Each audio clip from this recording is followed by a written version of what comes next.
ಇದು ಬಹಳಷ್ಟು ಹಿಂದಿನ ದಿನಗಳ ಕಥೆ. ಒಂದಾನೊಂದು ಊರಿನಲ್ಲಿ ಮಮದಾಪುರ ಎಂಬ ಗ್ರಾಮದಲ್ಲಿ ಭಯಾನಕ ಸ್ವಾಮೀಜಿ ಎಂಬುವರು ವಾಸವಾಗಿದ್ದರು. ಅವರು ತುಂಬ ಪವಾಡಗಳ ಪುರುಷರಾಗಿದ್ದರು. ಅವರು ಒಂದು ದಿನ ಒಬ್ಬರ ಮನೆಗೆ ಉಪಹಾರಕ್ಕಾಗಿ ಹೋಗಿರುತ್ತಾರೆ. ತುಂಬ ಹಸಿವಾದ ಕಾರಣ ಸ್ವಾಮೀಜಿಯವರು ಊಟಕ್ಕೆಂದು ಭಿಕ್ಷೆ ಬೇಡುತ್ತಾ ಒಬ್ಬರ ಮನೆಗೆ ಹೋಗುತ್ತಿರುತ್ತಾರೆ. ಕೊನೆಗೂ ಅವರಿಗೆ ಒಂದು ಮನೆ ಸಿಗುತ್ತದೆ.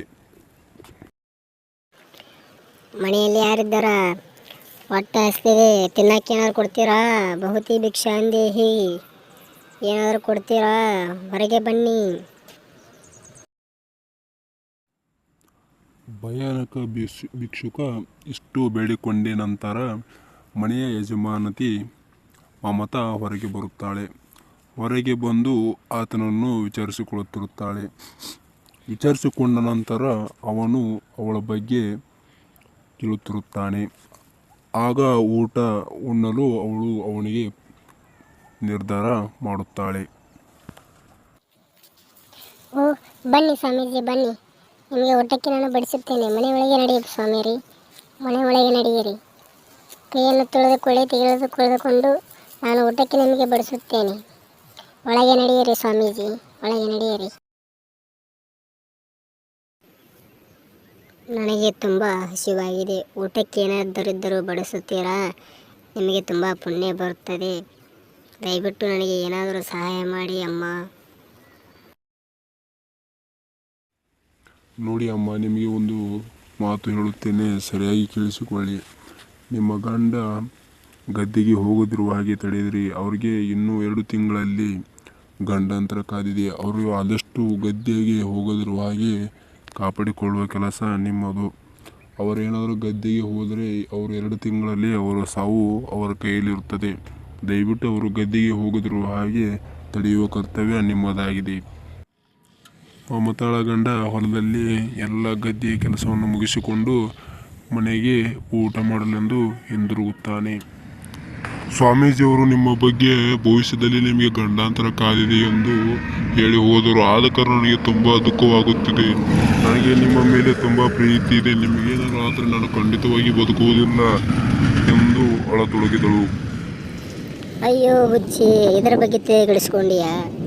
ಯಾರೋ ಏನೋ ಸ್ವಾಮೀಜಿ ನನ್ನ ಬಗ್ಗೆ ಹೇಳಿದ್ರಿಂದ ನಾನು ತಲೆ ಕೆಡಿಸ್ಕೊಳ್ಳೋಕೆ ಹೋಗಬೇಡ. ನಾನು ತುಂಬ ಶಕ್ತಿಶಾಲಿಯಾಗಿದ್ದೇನೆ. ದಿನಾಲೂ ಊಟ ಮಾಡುತ್ತೇನೆ, ಹೊಲದಲ್ಲಿ ಕೆಲಸ ಮಾಡುತ್ತೇನೆ. ನನ್ನಂತೆ ಶಕ್ತಿಶಾಲಿ ಮನುಷ್ಯರಿಗೆ ಹಾಗೆ ಆಗುವುದಿಲ್ಲ. ನೀನು ಯೋಚನೆ ಮಾಡಬೇಡ. ಸ್ವಾಮೀಜಿಯವರ ಮಾತು ಕೇಳಿ ನೀನು ಅಳಬಾರದು. ನನ್ನ ಮೇಲೆ ನನಗೆ ನಂಬಿಕೆ ಇದೆ. ನನಗೇನೂ ಆಗುವುದಿಲ್ಲ. ಆ ದೇವರು ನಮ್ಮ ಮೇಲೆ ಸದಾ ಇರುತ್ತಾನೆ.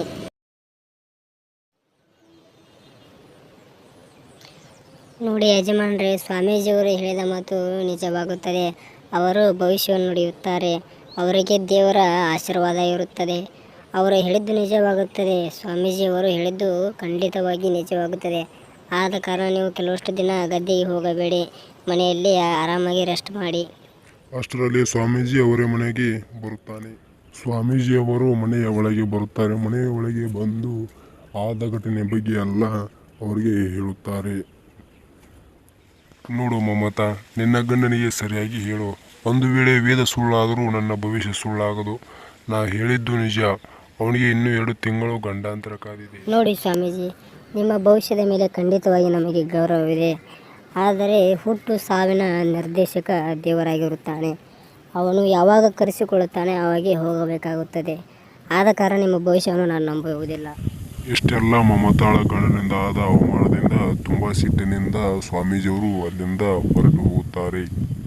ದಿನದಿಂದ ದಿನಕ್ಕೆ ಕಳೆಯುತ್ತಲೇ ಹೋದವು. ಮಮತಾಳ ಗಂಡನಿಗೆ ಏನೂ ಆಗಲಿಲ್ಲ. 1 ತಿಂಗಳಾಯಿತು, 2 ತಿಂಗಳಾಯಿತು, 3 ತಿಂಗಳಾಯಿತು. ಆದರೂ ಅವನಿಗೂ ಏನೂ ಆಗಲೇ ಇಲ್ಲ. ಅವನು ದಿನಾಲೂ ಆರಾಮವಾಗಿ ಗದ್ದೆಗೆ ಹೋಗುತ್ತಾ ಬರುತ್ತಾ ಆರಾಮಾಗಿ ಇದ್ದನು. ಸ್ವಾಮೀಜಿಯ ಸುಳ್ಳು ಮಾತುಗಳಿಂದ ಮಮತಾಳಿಗೆ ತುಂಬ ದುಃಖವಾಯಿತು. ಅವಳ ಮಾತು ಸುಮ್ಮನೆ ಯಾಕೆ ಕೇಳಿದೆ ಎಂದು ಪಶ್ಚಾತ್ತಾಪ ಪಡತೊಡಗಿದಳು. 1 ವರ್ಷಗಳ ನಂತರ ಅವರು ಆರಾಮವಾಗಿ ಖುಷಿಯಾಗಿ ಜೀವಿಸತೊಡಗಿದರು. ಅವರಿಗೆ ಇನ್ನೊಮ್ಮೆ ಸ್ವಾಮೀಜಿ ಅಥವಾ ಇಂಥ ದುಷ್ಟ ಸ್ವಾಮೀಜಿಗಳ ಮಾತು ಕೇಳಬಾರದು, ಅವರಿಗೂ ಸಹ ಸಹಾಯ ಮಾಡಬಾರದು ಎಂಬುದು ತಿಳಿಯಿತು. ಈ ಕಥೆಯಿಂದ ನಮಗೇನು ಅರ್ಥವಾಗುತ್ತದೆ ಎಂದರೆ, ಯಾವುದೇ ಸ್ವಾಮೀಜಿ ಅಥವಾ ಇನ್ನಿಷ್ಟ ಋಷಿಗಳ ಮಾತು ಕೇಳಬಾರದು. ಅವರ ಭವಿಷ್ಯವೇ ಅವರಿಗೆ ಗೊತ್ತಿರುವುದರ ಹಾಗೆ ಅವರೇ ಭಿಕ್ಷೆ ಬೇಡುತ್ತಾ ಮಂದಿ ಹತ್ತಿರ ಹಣವನ್ನು ಬೇಡುತ್ತಾ ಬದುಕುತ್ತಿರುತ್ತಾರೆ. ಅಂತಹ ವಿಷಯದಲ್ಲಿ ನಾವು ನಮ್ಮ ಸ್ವಂತ ದುಡಿಮೆಯಿಂದ ದುಡಿದು ಬದುಕುತ್ತಿರುತ್ತೇವೆ. ಯಾರೋ ಏನೋ ಹೇಳಿದ್ರಿಂದ ಅವರ ಮಾತಿಗೆ ಕಿವಿ ಹಾಕಿಕೊಂಡು ಅದನ್ನು ಮನಸ್ಸಿಗೆ ತೆಗೆದುಕೊಂಡು ನಮ್ಮನ್ನು ನಾವು ದೂಷಿಸಬಾರದು. ಆದ ಕಾರಣ ಯಾವುದೇ ಋಷಿ ಮುನಿಗಳ ಮಾತುಗಳನ್ನು ಕೇಳಬಾರದು. ಕೇಳಿದ ತಕ್ಷಣವೇ ಅದಕ್ಕೆ ಅವರು ಸರಿ ಹೇಳುತ್ತಿರುವರು ಅಥವಾ ತಪ್ಪು ಹೇಳುತ್ತಿರುವರು ಎಂದು ವಿಶ್ಲೇಷಿಸಿ ಆದ ಮೇಲೆ ಅವರ ಜೊತೆ ಮಾತನಾಡಬೇಕು. ಋಷಿಮುನಿಗಳಿಗೆ ಮಾತ್ರ ಊಟವನ್ನು ಬಡಿಸಬೇಕು ಹೊರತು ಅವರ ಮಾತುಗಳಿಗೆ ಬೆಲೆ ಕೊಡಬಾರದು. ಅವರು ಏನೋ ಹೇಳಿದ್ರೆಂದು ಅದನ್ನು ಮನಸ್ಸಿಗೆ ತೆಗೆದುಕೊಂಡು ನಮ್ಮ ಜೀವನವನ್ನು ನಾವು ಹಾಳು ಮಾಡಿಕೊಳ್ಳಬಾರದು. ಈ ಕಥೆಯಿಂದ ಇದು ಸಾರಾಂಶವಾಗಿದೆ.